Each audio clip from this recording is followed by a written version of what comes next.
Terima kasih Anda masih bersama saya, Ruri Putra Ananda di Berita Padang. Kembali kami sampaikan 3 berita utama di hari ini. 2 nagari di pesisir selatan rusak parah akibat banjir bandang. Bencana banjir di Kabupaten Solo mengakibatkan 2 nagari di 2 kecamatan Porak-Poranda. Polisi patroli malam hari untuk menjaga keamanan kampung yang dilanda banjir bandang di Koto Tangah.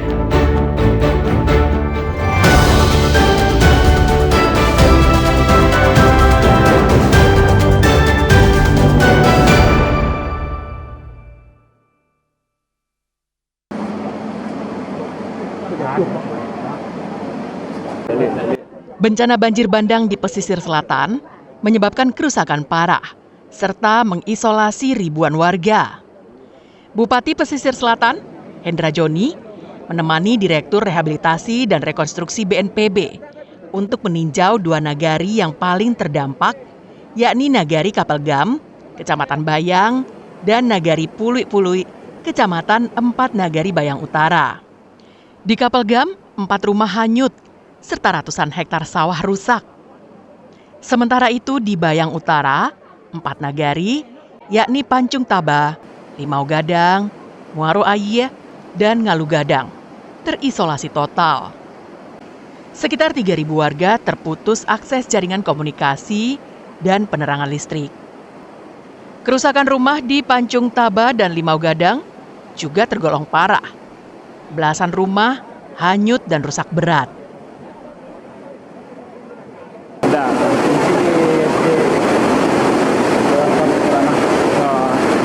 Mengungsi ke rumah saudara ya Pak, yang tempatnya lebih aman ya Pak.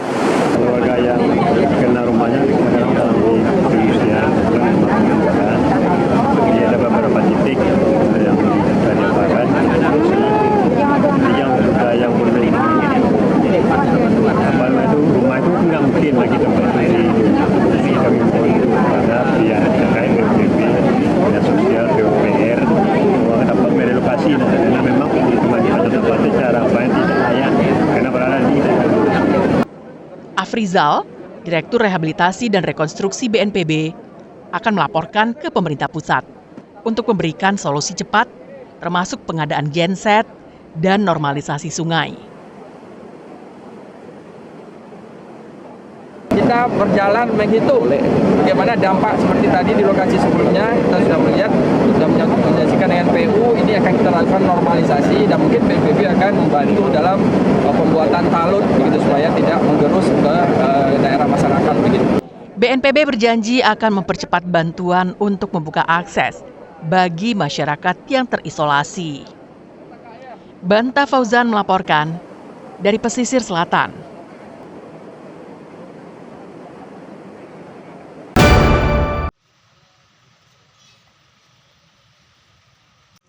Beginilah kondisi permukiman warga.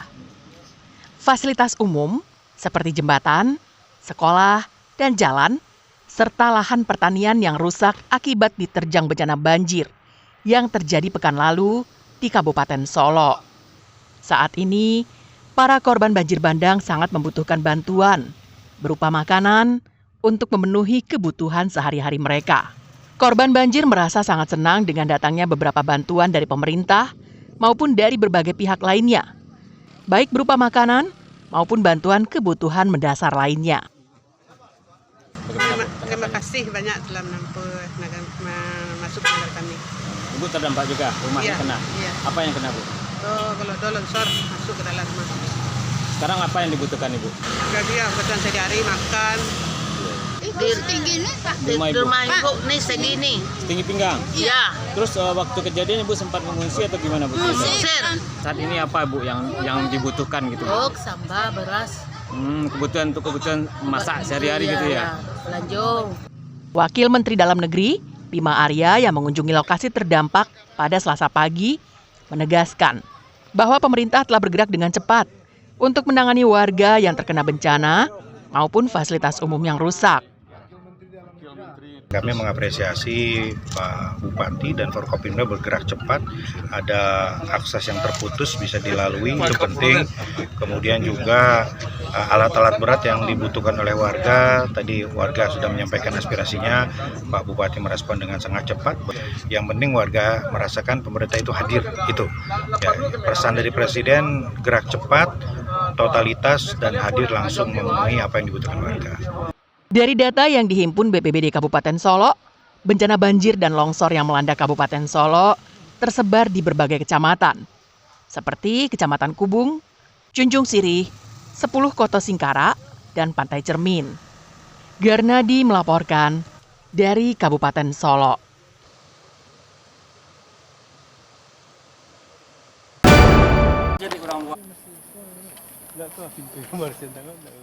Di tengah penderitaan warga akibat bencana banjir bandang di Sumatera Barat, banyak pihak yang mendedikasikan dirinya untuk membantu sesama.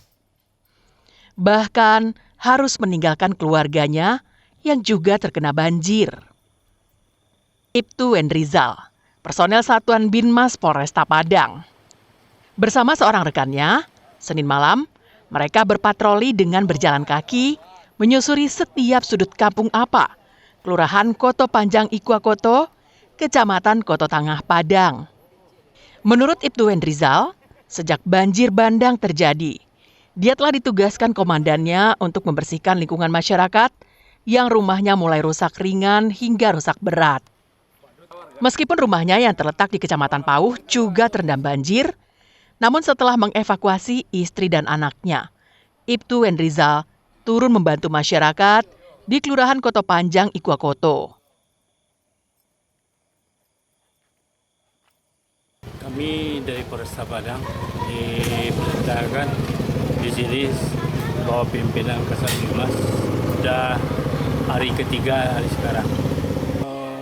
Di rumah itu banjirnya nggak sampai masuk ke dalam, hanya di jalan aja. Dan setelah kita pastikan aman di rumah, baru kita berangkat ke Polresta untuk melanjutkan ke tempat yang telah diseprinkan di posko bencana di Ikuakoto ini.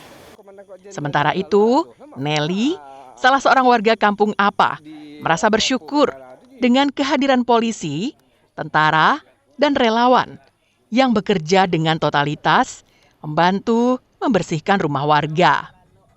Selain itu, dengan berpatrolinya personel polisi hampir setiap jam secara bergantian untuk menjamin keamanan masyarakat, sangat diapresiasi oleh para korban bencana banjir bandang. Alhamdulillah terbantu. Bapak-bapak polisi membantu membersihkan rumah, Bapak TNI menjaga keamanan, patroli malam, nggak hancur. Ada juga yang hancur di belakangnya, bolong. Kalau rumah ibu sendiri? Lumpur-lumpur, iya rumah saya gitu lumpurnya banyak juga terdampak. Banyak juga ibu ya. Kegiatan membantu masyarakat yang terkena banjir bandang tidak hanya merupakan tanggung jawab kepada pimpinan dan negara, namun juga sebagai ladang amal. Robiham melaporkan dari Padang.